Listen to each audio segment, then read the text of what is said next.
It is super busy around here. It's Monday morning after Black Friday weekend. We have over 2,000 orders in the system this morning, which is absolutely crazy because we also packaged a bunch this weekend. We have some shipments coming in. We're trying to get everybody's knives and merchandise and all that stuff out tonight. We're also getting ready for NFR. We're going to be setting up at the National Finals Rodeo in Las Vegas. We have a new booth that just showed up from Davis Tent, so we're going to set that up, test that out. We also need to make knives for that. We sold so many knives on our website. We don't have any knives for NFR right now.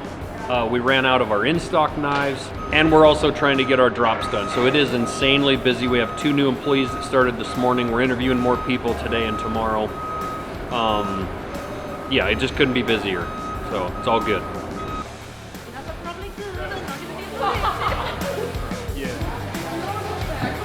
Come on, Barry.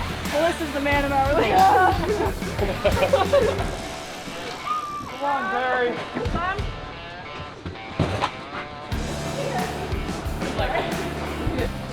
The weekend was nutty. We didn't have anybody technically scheduled to work, but a lot of us did work, which was great. Cody and Jess and Julie and Melissa and Paris all came in and put in some time yesterday and Friday, which was super helpful, or we would be way more in the weeds than we are right now.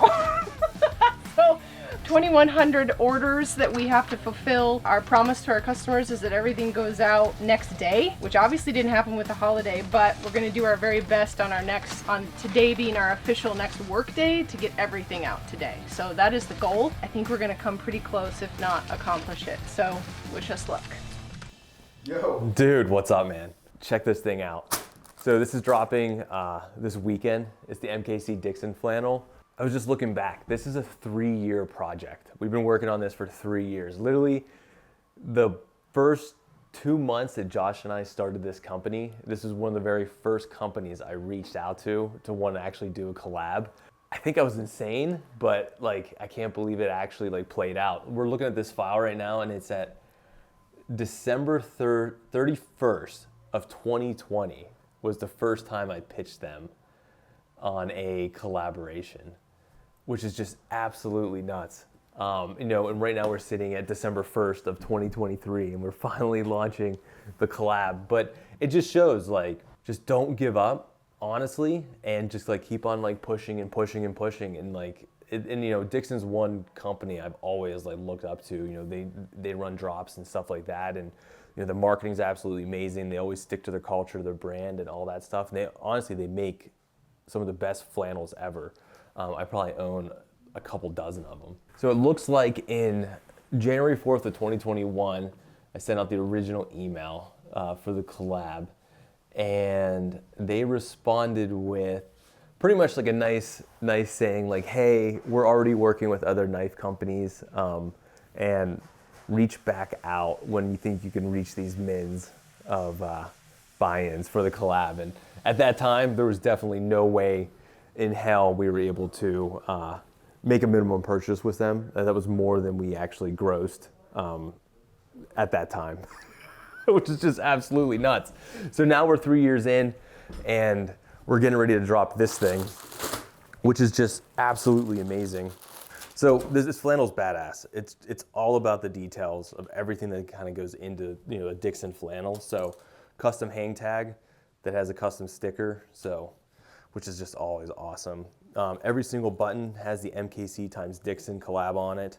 The small little MKC patch, then also the big Blood Brothers neck patch, which is just awesome.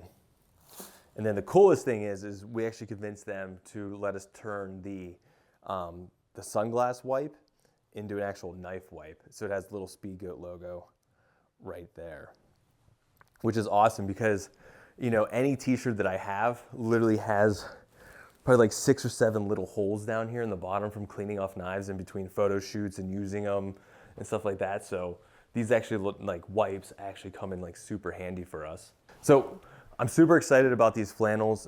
They're gonna drop on our website and Dixon's website 6 p.m. on Saturday.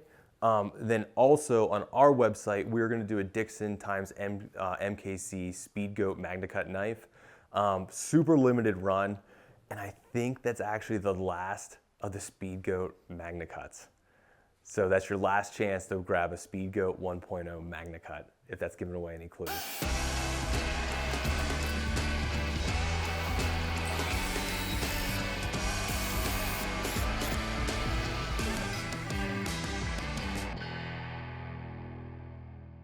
Joey. Josh Smith is the founder and president of Montana Knife Company, and he joins us now. Josh, tell us about this 100% made in America knives. Yeah, we started in my little garage here just a couple years ago, right in the middle of COVID.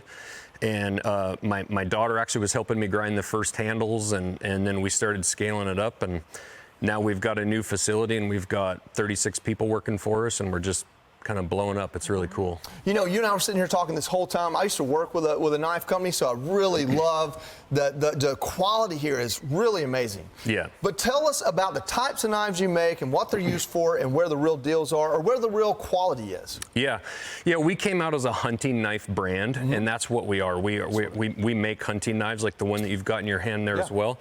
But we also have chef's knives for the kitchen, culinary knives that we've released this year. Moving into that hard, and then even next year we want to go into folding knives. So the quality is the main thing. Like, you know, you see so many of these companies making knives in China, and we pass these knives down, especially as like men passing down their hunting knives from their adventures, or, you know, men and women. My mom has her grandmother's chef's knives. So, you know, I want people to pass these knives down for generations, and that's also why we sharpen these for free for people for life. So if you buy one, or you buy a set, you send it back to us, we'll sharpen it. Wow. We want to actually stand behind our product. You're not going to do that with China. And this has been a lifelong passion for you. It has, yeah. I started when I was 11. My Little League baseball coach, Rick Dunkerley, started teaching me. And by the time I was 19, I became the youngest master bladesmith in the world. What does that mean? It's a series of testing you have to go through the American Bladesmith Society. Performance testing, showing that you know how to heat treat steel, make a performance blade, but then also they judge fit and finish of a set of knives, and they judge how good of a knife maker you are. You know, that's one thing I want to point out real quick. I've sat here and looked at and handled these knives since we sat down. There's a difference between taking the time and craftsmanship to make one knife perfect and making 1,000 copies of that knife at the same quality. And I would imagine that's something doing American made has been difficult, but obviously you've achieved. Yeah, that's been the biggest struggle. I mean, I was a custom knife maker for years. In fact, when I started this company, I was a journeyman lineman for the power company, doing this in the evening, just trying to figure out how to scale a company. So that's our biggest thing, is the growing pains with that. But we're hiring, we're paying really well, it's really cool how much success we've had in just a short time, and you know, we're learning and growing, and we're working through those struggles. That's so cool. And I like what you said about China. It's so true. If you pick up any item, you turn it over, it's made in China, and it's made to just throw out. But your knives clearly are not. There's a lot of love, and like Joey said, really high quality goes along with it. Oh, that's different. It is. And there's a reason to buy those things. These big box stores, everything's made to throw away. And you know, this Christmas season, I hope people, whether it's our knives or somebody else's product, buy American, buy something that's actually going to get passed down for generations. Yeah, we were trying to see if these were real sharp. Carly was saying if she could shave her arm hair and you know, almost cut herself, so we put them up. But listen, real quick, if we check out the Black Friday deals at MontanaKnifeCompany.com, what do we need to look for? We just dropped some fillet knives on our site last night, and then honestly, we've got a ton of apparel on there. We also have some hunting knives, and honestly, you're advertising, you know, what you believe in with the clothes that you wear. So, you know, we struggle because of the social medias and stuff. You know, we're a hunting knife company. We really can't advertise. So people wearing our hats and our shirts, it means a lot. That's another issue we need to have you back on to talk about. Also, guess what? You're on Fox and Friends. You're going to sell a lot of knives today. Don't worry about social media. We'll sell a couple in a minute, I probably. Josh, thank you so much for joining us. Thank you, Montana takes on New York City. It's great to have you. What's up, fellas? Cody here with Montana Knife Company. On this week's giveaway, we're giving away one of these hatchets. I personally hand ground each and every one of these. It's kind of sad to give away one for free. If you want to win this, just comment, like, subscribe to our YouTube, and sign up for our email list.